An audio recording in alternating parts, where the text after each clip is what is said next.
Does Nebraska have a quarterback problem? The answer is unequivocally no. They have the opposite of a quarterback problem. They have a quarterback solution. I apologize for being facetious, but I just wanted to underscore how impressed I was with Dylan Raiola in Nebraska's spring game. Craig Shemon, Locked On Big Ten. I don't know what more Raiola could have done. He did throw an interception in this game that went right off his receiver's hands, of course, but he had 6 incompletions, but he ended the game with 239 yards on 16 completions with 2 touchdowns. Boy, I thought he looked really good, Craig, and I don't know how he doesn't start week 1. So it's great you mentioned this because Friday's Locked On Big Ten podcast was, do you start him or do you ease him in a little bit? Because I was a little bit surprised throughout the spring, all the reports I was hearing. I was like, nobody starts a true freshman in Power 5 football. Ohio State's doing the same thing, right? They got 2 5-stars. They're not going to start over there. You ease guys like that in. But the fact that he's at Nebraska and they've got to take that next step and get that bowl win, but then to do it with a freshman quarterback, who knows? So we discussed this on Friday, and we're breaking down the schedule on the podcast. It's like, all right, do you let him go week 1 at UTEP? The following week, you got Colorado. And then, that's the Dion show and all that stuff. Maybe Northern Iowa. You got a bye week later on. You can ease them in Bloomington. Forget all that. Week 1, this guy's got to start. I was watching it on delay Sunday morning on the repeat on Big Ten Network, and I'm like, this guy looks like he's been there for 4 years. He looks so comfortable going back to throw, and like the game's in slow motion for him. And I know you mentioned the interception. Yeah, it hit the receiver in both hands. It was a little behind him, but it hit both of his hands. He was going back and forth between the first string and the second string. He was playing for both teams, and I think he hit 13 different receivers or something crazy like that. There's no reason not to start this guy. And even if he looks like a freshman and makes mistakes, doesn't matter. This is the best quarterback they have on Matt Rhule's team. Start him.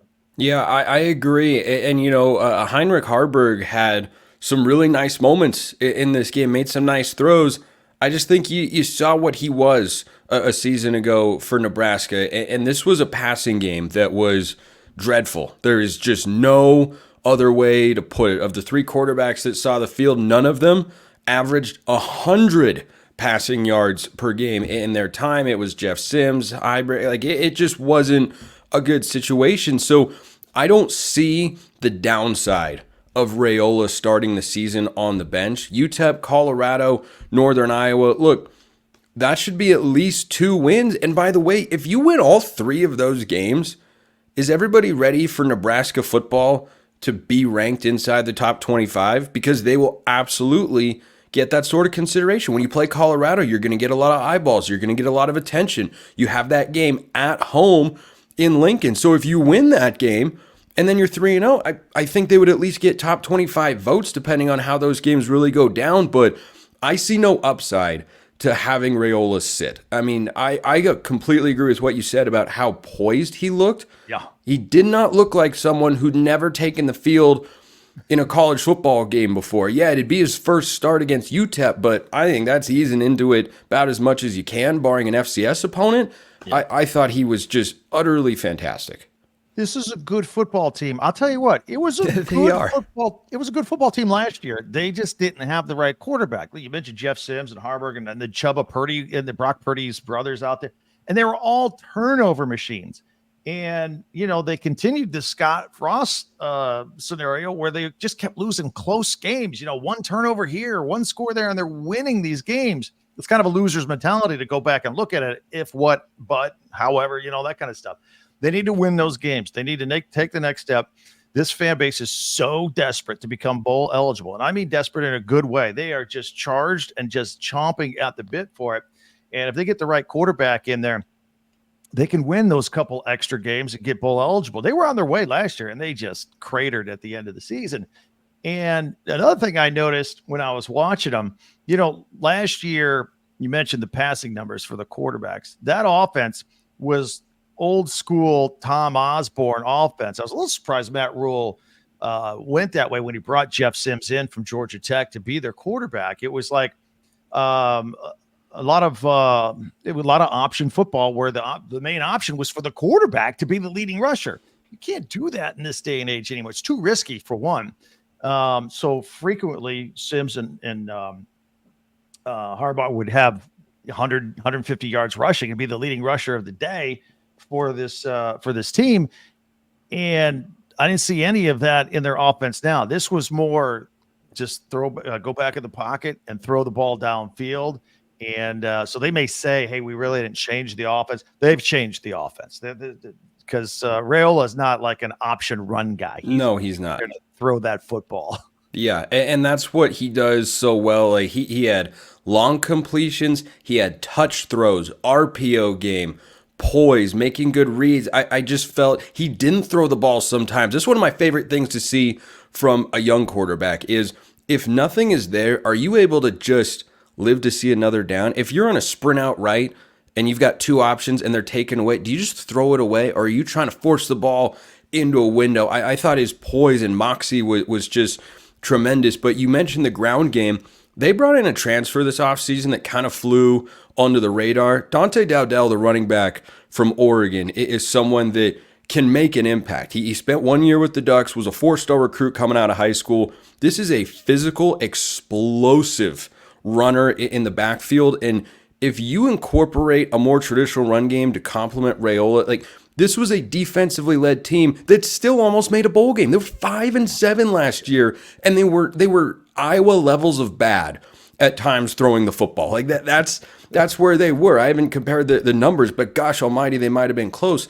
So I don't think Raiola even has to be the perfect quarterback, or he doesn't have to hit his ceiling right away, Craig. If he just goes out and can throw for literally 220 to 250 yards a game, couple touchdowns, no more than 1 or 2 interceptions. Mm-hmm. I have a hard time seeing Nebraska going under their preseason win total of 7.5. Yeah, I like the bet on the over on the win total, and you're right there. I mean, their problem, they were one of the worst turnover teams in the country last year, and most of it came from their quarterback position and interceptions and fumbles. They just button that up, and you just give, Raiola, like you said, Raiola doesn't have to be great. He can even have his typical freshman games. He's going to probably be up and down.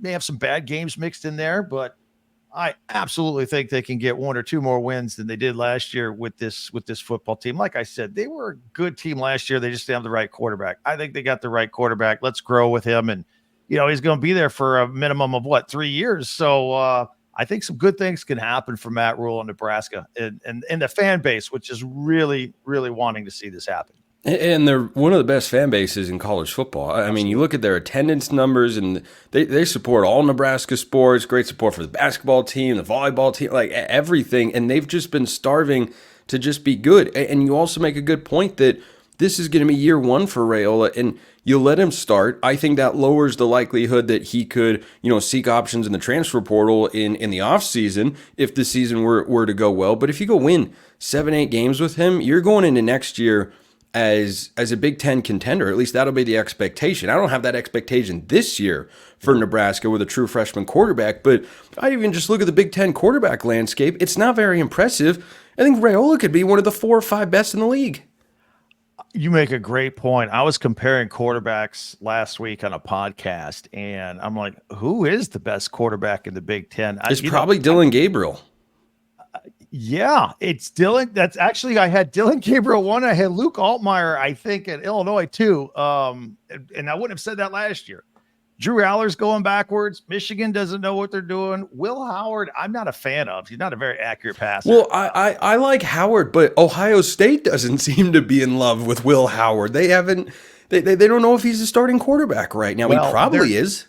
They're going to want a quarterback to complete more than 60% of his passes, and he's like a 59% guy. And I say 60% lightheartedly. They're going to want more than that. And you know what's going to happen? They're going to rue the day they ran Kyle McCord out of town is what's going to happen.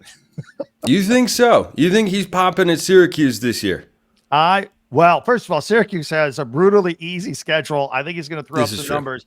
I didn't think Kyle McCord was that bad last year. I think he threw one bad pass in the fourth quarter against Michigan. Otherwise, they wouldn't have gotten rid of him. I think he's better than anybody right now that they have on the roster. I want to see these 2 5-stars, Aaron Nolan and Julian Sayin, how they do and how they develop. But compare those 2 5-stars at Ohio State compared to the 5-star work with Dylan Raiola. Raiola's starting. Those guys at Ohio State aren't going to see much of the football field. At least both of them won't. Maybe one of them does a little bit, but they're so far in that depth chart over there. I don't know what the plan is at Ohio State as of today. Yeah, I'm surprised that none of those guys have hit the transfer portal as we record this show. And the portal, the last day to enter is tomorrow, Tuesday, April 30th. So definitely fascinating to see if any guy does hit there or if they just have 5 starting caliber or at least capable quarterbacks in 2024. But we know Nebraska's got one in Dylan Raiola. Absolutely. And just one more thought on Ohio State. I think either Nolan or Sayin, one of the two will transfer at some point. If not this year, probably next year. There's just not enough footballs for these guys. I think that's a reasonable prediction there. Craig Shemon, Locked On Big Ten. Craig, thanks for stopping by. You bet. I always enjoy it, Spencer. Do you know where the best running back room in the Big 12 is? I do.